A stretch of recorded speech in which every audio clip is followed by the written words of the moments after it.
I found the drum in a dusty corner of an old music shop. The owner's eyes widened when he saw me touch it. "That drum is special," he warned. But I didn't listen. I loved music, and I'd been drumming since I was a kid.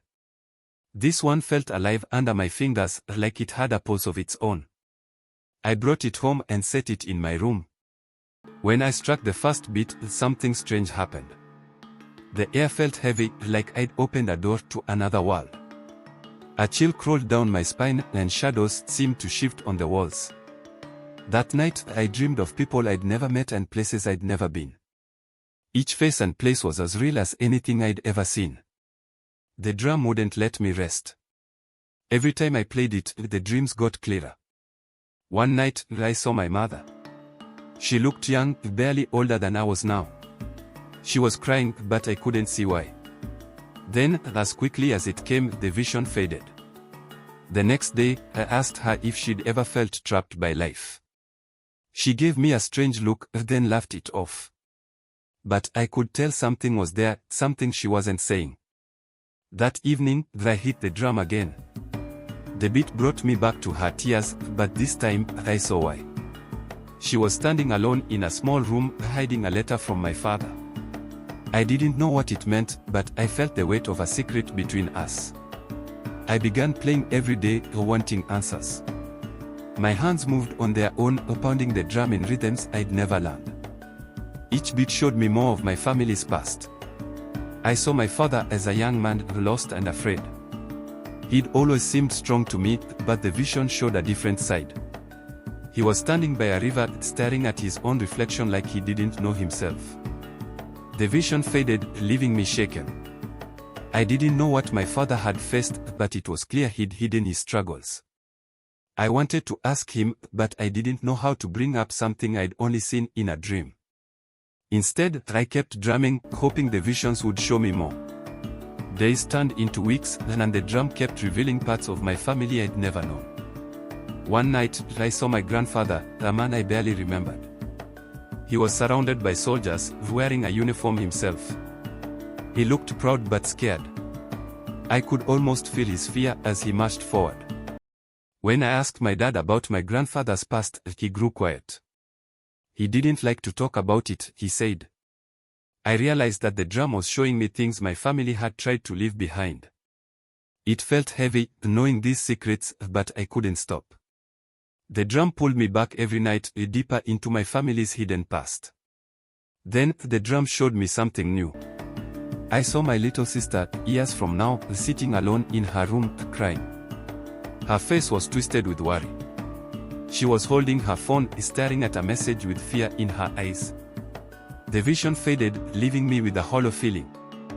My sister was always so happy, but this showed a future where she was struggling. I couldn't tell her what I'd seen, but I made a promise to be there for her.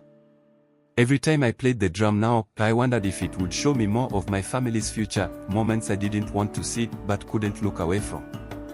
One night, as I played, the drum revealed a memory of my grandmother. She was younger, with a look of sadness as she sewed quietly in a dimly lit room. A shadow lingered over her, a presence that felt wrong. I saw her lips moving, but I couldn't hear her words.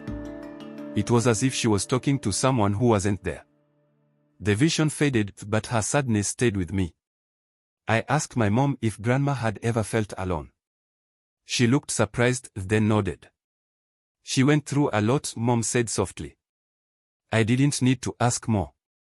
The drum was showing me the heartache that had been passed down through generations, hidden but real. The vision started to blur together, but one night, the drum showed me my father again. He was sitting on a bench, alone, with a letter in his hand. His face was unreadable, but I could feel his sadness. He looked like he was carrying the weight of the world. I stopped playing, with my hands shaking. I wanted to ask him about that letter, about the choices he'd made that led him here. But something held me back. I was afraid of what he might say, of the pain the truth might bring. Still, the drum kept calling me back, pushing me to face the truth. The drum's rhythm took me to my own life next. I saw myself, years from now, sitting in the same room, holding the drum with a heavy heart. The room was quiet, and I looked tired, worn down by something I couldn't name. The vision filled me with dread. Was this my future? I wanted to stop playing, to put the drum away, but I couldn't. I felt trapped, like the drum had become a part of me. I kept drumming, hoping the visions would reveal a way to change what I'd seen, to break the cycle of secrets and sadness that haunted my family. The next vision was clearer than any before. It was of my parents, sitting together in silence. They looked like they were holding something back, their sadness too deep for words. I realized that, despite their love, they both carried pain they'd never shared. The drum showed me their hidden struggles, the things they'd kept from each other and from me. I wanted to tell them what I'd seen, but I was scared they wouldn't understand. Instead, I kept the knowledge to myself, bearing the weight of their secrets alone. With each beat of the drum, I saw more of my family's past and future. The visions grew more intense, showing me the pain each of them carried, the fears they hid. I saw my sister's sadness, my father's loneliness, my mother's regret. It was like I'd been given a window into their souls, a view no one else could see. I felt closer to them, but also more distant. I wanted to help them, to ease their pain, but I didn't know how. The drum had shown me so much, yet I felt powerless to change anything. Then came the final vision. I saw myself, years from now, sitting by my parents' graves. The sight filled me with sadness, but also with peace. I knew that they'd loved me, despite the secrets and pain they'd carried. The drum's beat grew softer, fading into silence. I sat there, holding the drum, feeling the weight of all it had shown me. I realized that, while the drum had revealed my family's hidden struggles, it had also shown me their strength, their love. The drum's silence felt like an ending, but also a beginning. I put it away, knowing I didn't need it anymore. I'd seen enough, learned enough. I carried my family's stories with me now, not as burdens, but as memories. I went to each of them, sharing moments of kindness, words of love. I didn't need to tell them what I'd seen. They felt it and understood it. The drum had given me the gift of understanding, of empathy. In the years that followed, I kept the drum, but never played it. It became a symbol of my family's past, the reminder of the stories that had shaped us. I told my children about their grandparents, sharing the strength and love that had carried us through. The drum's final song had ended, but its echoes lived on in me, in my family. We were no longer haunted by the past, but held by it, connected to each other in ways we'd never been before. My children grew up hearing the stories of their ancestors, knowing the struggles and the love that had shaped our family. They didn't need the drum to feel that connection.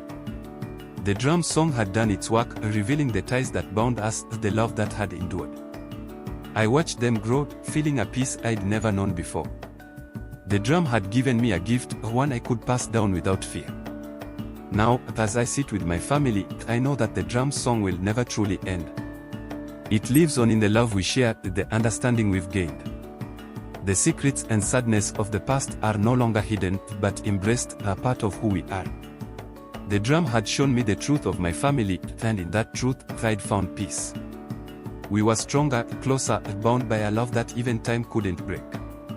And so, the drum's final song played on, echoing in the lives of those I loved.